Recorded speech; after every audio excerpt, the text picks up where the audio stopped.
Une autre personne a décidé de défier Ilhan Omar et nous avons maintenant une nouvelle menace pour la position d'Ilhan Omar au pouvoir. Parce qu'à ce stade, nous savons tous que cette femme doit partir. Et cela vient de Nancy Mace qui présente une législation visant à interdire aux citoyens naturalisés comme Ilhan Omar, Pramilaji Jayapal et Shri Shri Sanadar de siéger au Congrès. Évidemment, c'est une décision extrêmement controversée car les citoyens naturalisés sont l'une des raisons pour lesquelles l'Amérique est devenue ce qu'elle est. Ils ont toujours soutenu l'accueil des immigrés légaux bien sûr, mais maintenant, comme nous voyons de plus en plus de puissances étrangères essayer d'envoyer leurs ressortissants en Amérique et agir réellement comme des acteurs non coopératifs au sein du gouvernement, cela signifie que c'est devenu une méthode pour prendre le contrôle de l'Amérique. Et Ilhan Omar, je veux dire, je pense que c'est probablement le cas le plus évident de cela. Nancy Mace est du genre, j'en ai assez. Je ne veux que des patriotes nés en Amérique parce qu'il y a quelque chose dans le fait de naître dans un pays qui vous rend indéniablement patriote, à moins bien sûr que vous ne soyez manipulé par des forces extérieures, ce contre quoi elle essaie justement de lutter. Nous allons entrer dans les détails de tout cela, ce que cela signifie et ce qu'Ilhan Omar a à dire. Et pour ceux d'entre vous qui ne connaissent tant pas Ilhan Omar, n'ayez crainte. À la fin de cette vidéo, vous allez détester cette femme autant que moi. Bienvenue sur The Pushback, je suis Meraka, votre animatrice. N'oubliez pas d'appuyer sur le bouton d'abonnement pour soutenir cette vidéo et nous rejoindre car nous faisons partie d'un mouvement qui repousse les dingues de ce monde. Selon moi, Ilhan Omar, alors tu peut-être pas en tête, mais elle est certainement très bien placée. Et elle représente vraiment ce genre de phénomène étrange que nous voyons, des personnes qui veulent influencer l'Amérique pour la détruire de l'intérieur. Et de plus en plus de gens l'ont remarqué. Je veux dire, même des gens comme J.D. Vance et Trump ont pris position contre elle parce qu'il est tellement évident qu'elle n'est pas pro-américaine, sans parler du fait qu'elle est une véritable fraude, littéralement frauduleuse. Nous parlons de son visa probablement frauduleux, de la façon dont elle est entrée en Amérique en épousant prétendument son frère, en couvrant des centaines de millions de dollars volés au gouvernement, avec l'affaire de fraude somalienne, etc. Sans parler du fait qu'elle est tout simplement une personne horrible. Maintenant, l'une de nos façons préférées sur cette chaîne de découvrir ce que les gens pensent réellement d'une certaine représentante est d'aller consulter Kalshi. Pour ceux qui ne connaissent pas Kalshi, c'est essentiellement le plus grand marché de prédiction aux États-Unis. Ici, les gens misent sur l'issue qu'ils jugent la plus probable. Allez les voir, ce sont les soutiens, les sponsors de cette vidéo. Téléchargez l'application Kalshi et utilisez le code MERA pour recevoir 10 dollars en misant 10 dollars. Kalshi, Kalshi. Pariez selon vos prédictions. Mais je veux que vous preniez juste une seconde pour regarder ceci parce que l'une des premières choses qui apparaît, c'est qui sera inculpé d'un crime fédéral en 2026. Et Ilhan Omar est ici, et cela a grimpé de 20 points, ce qui fait qu'il y a 57% de chances que cette femme soit inculpée d'un crime fédéral en 2026. Et si cela ne vous dit pas littéralement, tout ce que vous devez savoir sur cette femme, ce qu'elle représente et ce en quoi elle croit, je veux dire, oui, je ne sais pas quoi faire d'autre. Donc voici ce que Nancy Mace a à dire et ce qu'elle pense être la raison de cette législation. Vous ne pensez pas que quelqu'un né en dehors des États-Unis devrait être autorisé à siéger au Congrès? Parlez à nos téléspectateurs de ce que vous en pensez. Rappelez-vous bien à quel point c'est controversé car l'Amérique est faite d'immigrants. Et oui, mais il y en a qui sont vraiment mauvais, mais il y en a aussi d'extraordinaires comme Patrick Bet-David, des personnes qui ne sont pas nées en Amérique mais qui représentent parfaitement le peuple américain. C'est exact. Nous n'avons pas besoin de chercher plus loin qu'Ilhan Omar ou ce type-là. Je n'arrive pas à prononcer son nom de famille, Shri. Ce sont des personnes qui ont prêté allégeance à des pays étrangers. Je crois qu'ils sont influencés par leur allégeance à d'autres pays. Et nous voulons nous assurer que l'Amérique soit dirigée par des patriotes américains.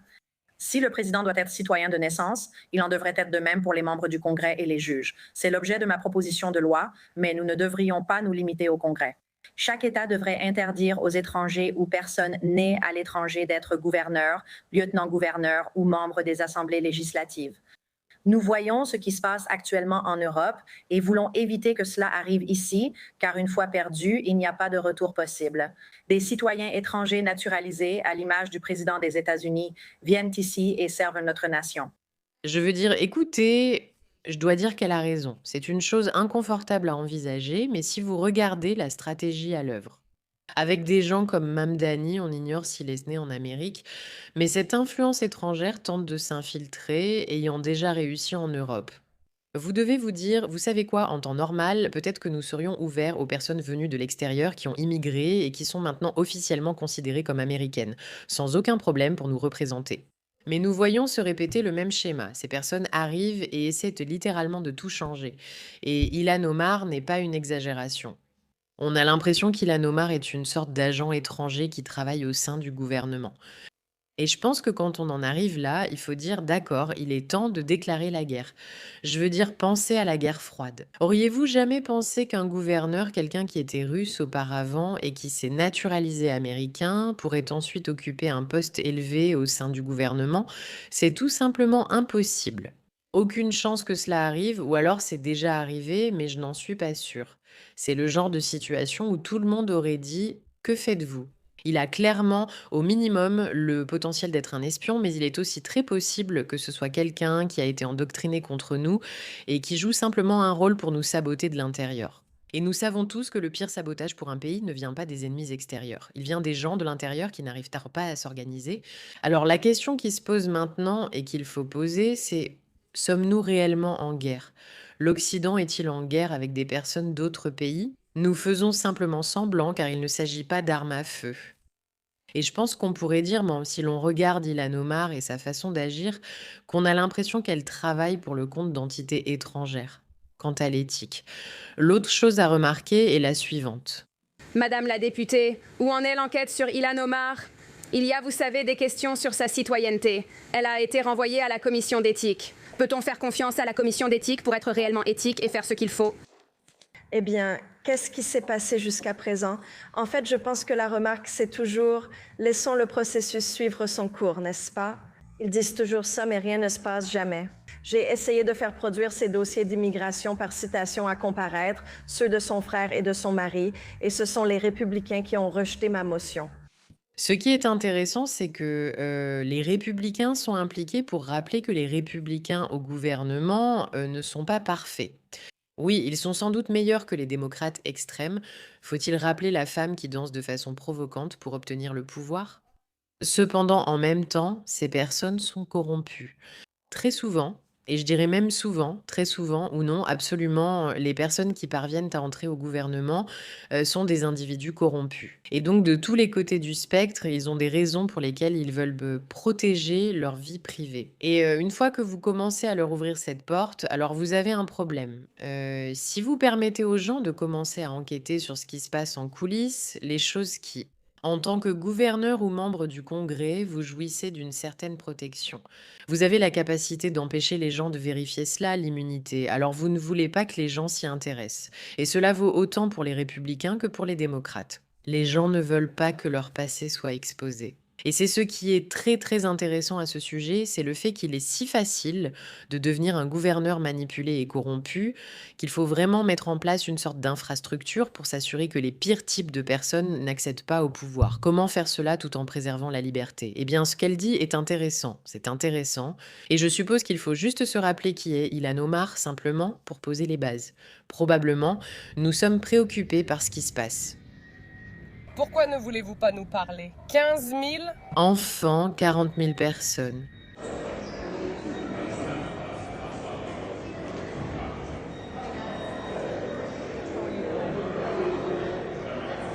Juste un rappel.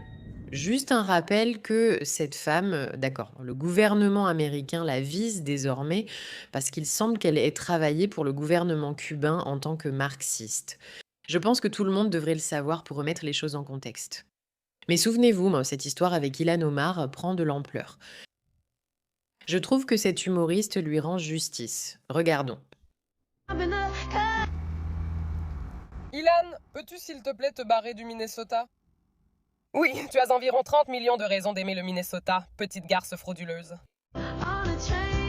Je veux dire, c'est plutôt vrai et exact, non? Genre, c'est vraiment une personne frauduleuse, horrible, horrible, horrible, qui a volé de l'argent à tout le monde. On sait que c'est vrai. La question est, cette règle est-elle acceptable? Est-ce une bonne proposition de loi? Parce que cela ne vise pas seulement Ilhan Omar, mais empêche aussi des personnes profondément américaines, venues ici et profondément idéalistes, parce qu'elles ont vu de l'extérieur les aspects négatifs. C'est une question à considérer. Je serais très surprise si cela était adopté. Alors maintenant, bien sûr, vous vous demandez comment Ilhan Omar a réagi. Eh bien, voyons par nous-mêmes. Puis-je poser une question sur Nancy Mace?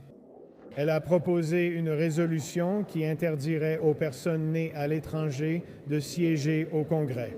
Qu'en pensez-vous? Et elle vous a cité en exemple. Quelle est votre réponse à cela? Bonne chance à elle. Vous ne pensez pas que cela aboutira? Non. Je pense qu'elle a raison.